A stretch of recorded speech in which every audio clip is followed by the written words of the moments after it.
What a comeback victory against the Wizards last night, Maggie. And we'll get into the NBA trade deadline. A lot to get into on Unpack with the Knicks. But, you know, it was sweet last night. Not just the fact that they were down 17 in the third and 11 in the fourth and come rallying back. But, Maggie, we've talked about the importance of Julius Randle. And he hit some big shots down with those fadeaways, down the stretch. He had two big baskets, right? They were absolutely beautiful. You're right. The Knicks win a game last night in which Randle, takes the knee to the thigh, comes back, a little banged up, a little hurt. He hits two big shots down the stretch, but let's look at the guys that orchestrated this comeback. It was Barrett with 24. How good was Alec Burks coming off the bench last night for this Knicks team? He drops in 27, draining a three, one of two threes that he hit. How about Emmanuel quickly draining the three that finally gave the Knicks the lead in that fourth quarter as well? And then their free throw shooting down the stretch as Washington tried to make a comeback. The physicality that they played with defense. Bradley Beal wanted no part of going inside. He was complaining to the officials all throughout the course of the evening. He wanted no part of it. So you look at this Knicks team, I come out of it, great win, unbelievable victory, would have been amazing in front of a packed Madison Square Garden. But they come back, and I get Washington's not good. I get it. But to be down what they were down and to come back and win that game where Julius Randle was not the reason why they won the game.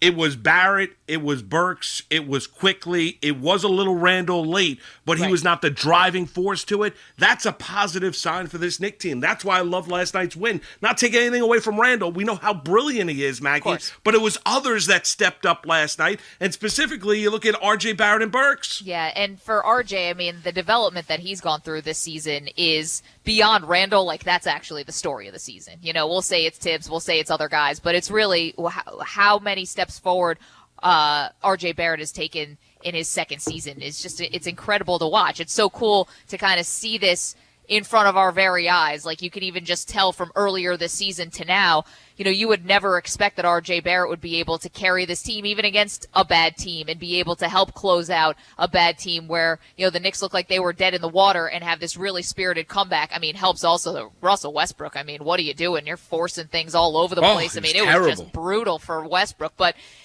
credit to the Knicks. But I have to be honest with you, Moose, like when I was seeing Julius Randle over on the bike after getting that thigh injury, whatever it was, it did make me slightly more disappointed that the Knicks didn't do anything at the trade deadline because Randle is so important. He has been the turnaround, and he has made this team relevant, like along with Thibodeau, and he has done everything they've asked. Everyone on this team, quite frankly, has done everything that they've asked, right? They deserved to be rewarded yesterday with a little bit of help. And when you see what the two guys who at least we believe that the Knicks were targeting before the deadline, Fournier goes to the Celtics for 2 second-round picks. That's not a steep price.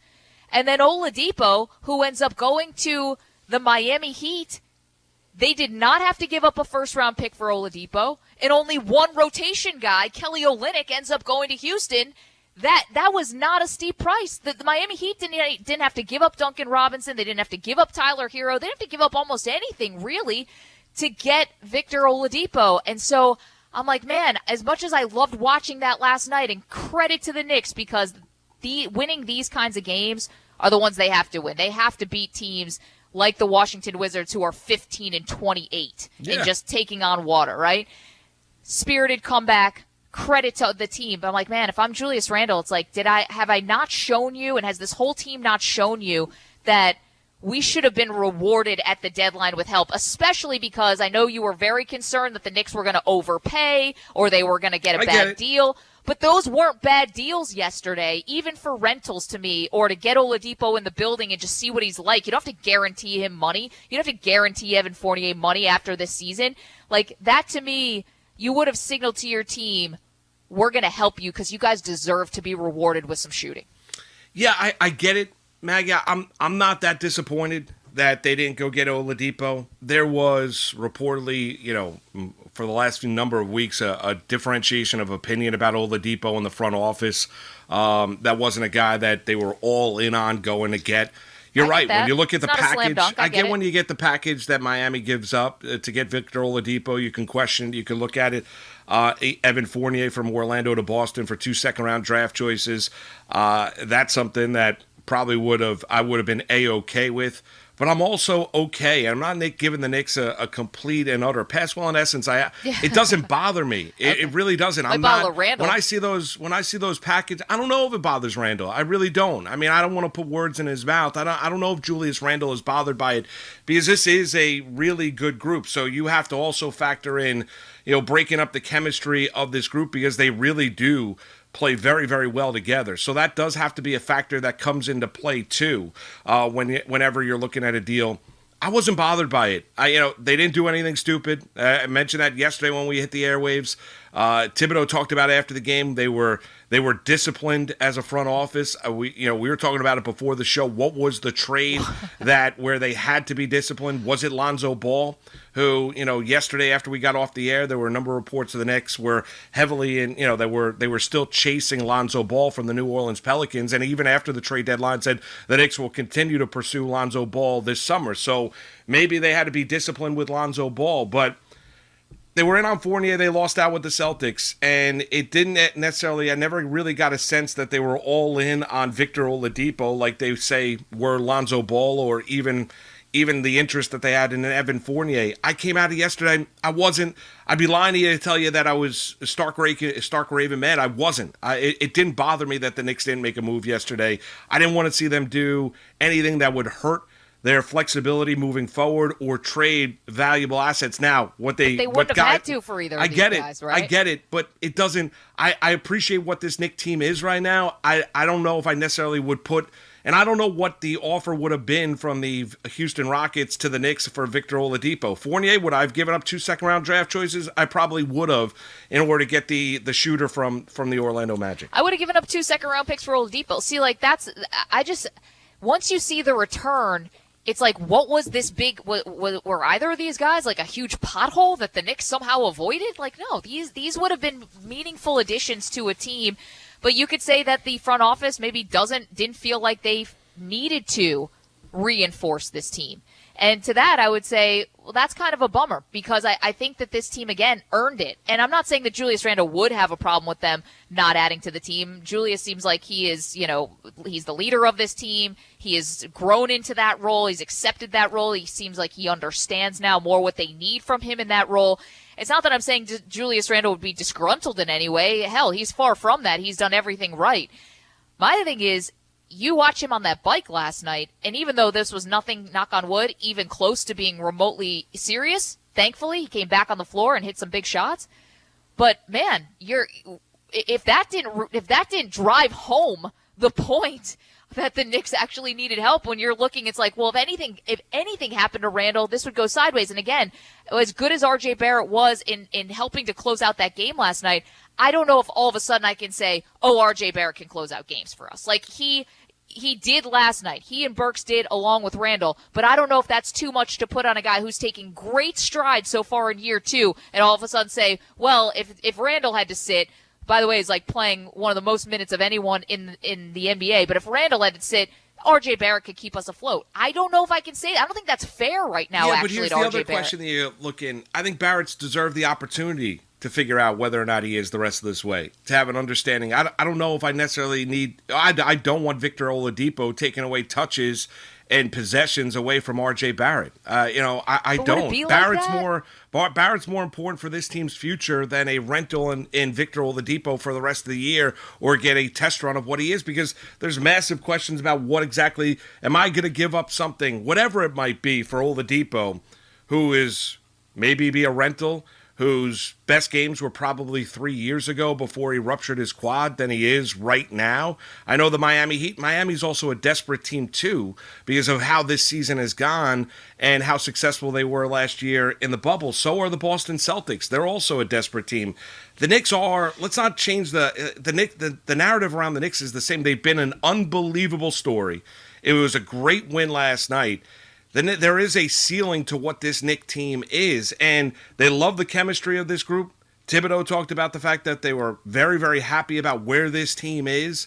Randall's an absolute stud. Barrett has taken massive strides. We love what Quickly has given. If Toppin could ever figure things out, they'd be cooking with gas, getting Mitchell Robinson back. So they really I know, like but Moose, where aren't you this team always is. trying I don't to want to improve your team? Well, isn't that especially when you're looking at the returns on these two players that the Knicks had interest in, and you don't say to yourself, wow, the Celtics got fleeced, wow, the Miami Heat got fleeced. They didn't. And improving your team is something that every front office should be trying to do at all times. Are the Celtics and the Heat and the Knicks, are they on the same level of expectations this year? No, but I think that it's not fair to say, like, RJ, like, if Oladipo came, it could cut into RJ Barrett's minutes. No, Victor Oladipo would be here, so Frank Ntilikina doesn't have to start. No. You know, like, there are guys who are out of the rotation who have to play because of injuries when you could be upgrading this team. And I don't think Oladipo has ever shown that he is any kind of chemistry concern for anyone, neither Fournier. Like, those guys seem like value add. Well, the Knicks love the chemistry that is on this team. It's not a matter of cutting into Barrett's minutes. It's cutting into Barrett's role. RJ Barrett, who's more important to this team, Barrett, year two, or Victor Oladipo is a rental from the Houston Rockets? But I don't see that as the if Oladipo comes, all of a sudden RJ Barrett's role changes. I don't see that. I don't know about that. I don't know about that. Is RJ Barrett getting 22 shots as he did last night if Victor Oladipo is part of this team? Yeah, is RJ Barrett getting the burn? You can still continue to improve in a variety of ways. Like, it doesn't have to necessarily do with the volume of shots. I guess I'm enjoying this Knicks team for what they are and where they've gone, the progression they've made. I'm not putting undue expectations on what this team is or what they need to be. And they could still be the 4 or 5 seed by staying pat because of the inconsistencies of the teams behind the top 3 in the Eastern Conference. They could, or they could just end up being the 6th seed. Whatever you're going to look at this year, you're going to look at it as a growth. No matter if they added Evan Fournier or Victor Oladipo, any of those two trades, if they brought them in here, there is still a ceiling to what this Knicks team was going to do. They're not going to become a championship team. But it'd be higher. I think it's fine for the Knicks to stand pat. I think it was fine yesterday. I was not disappointed. I said it 2 days ago. I did not think the Knicks were going to make a big move before the 3 o'clock NBA trade deadline yesterday. And I was not stunned that they did not. They made a move on the perimeter. They added a second-round draft choice, 2 players, one of the guys that they cut already, the big 7-footer. So for the Knicks, they're happy where their group is, the chemistry of this team, how this has gone up until this point in time, and they're comfortable moving forward with this group. And I got to put trust in Leon Rose, Worldwide West, Tom Thibodeau, and their entire brain trust to get it right here. Maybe Andre Drummond ends up being an option, and we'll get into that as well because they can offer him a lot of money, more money than any of the other contending teams, and reportedly the Knicks are one of the teams that he wants to speak with. So maybe they do add Andre Drummond, but they were disciplined, something the Knicks have not. You've not been able to put Knicks and discipline in the same sentence in quite some time. Yeah, but they were yesterday, and you know what? I applaud them for it. Okay, but I got to know a little bit more about what was this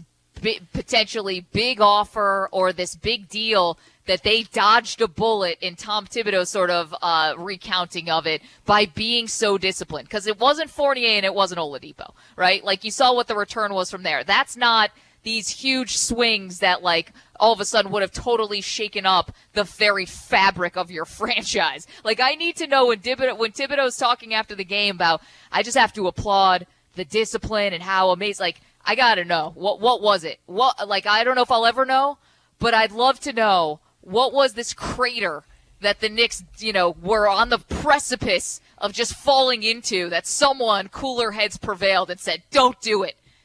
Don't do it. I would love to know that, because if I don't know that, or I'm just going to take that as this is Thibodeau trying to make it look like the front office and him are all on the same page and trying to just make it look like, hey, we were in on guys, but listen, trust me.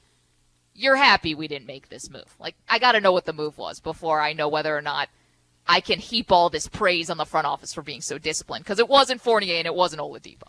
No, I don't think it was one of those two players. I don't know if it was I don't know if it was really that big of a deal that maybe Tibbs it's just was talking speak. Like it was like the Matrix, like Keanu Reeves, that they were just like bullets were flying and somehow they were just like just deftly sort of getting out of the way of what could have been these tragic sort of this tragic loss of discipline for the Knicks yesterday. I need it could just be coaches speak and Thibodeau playing it up as well.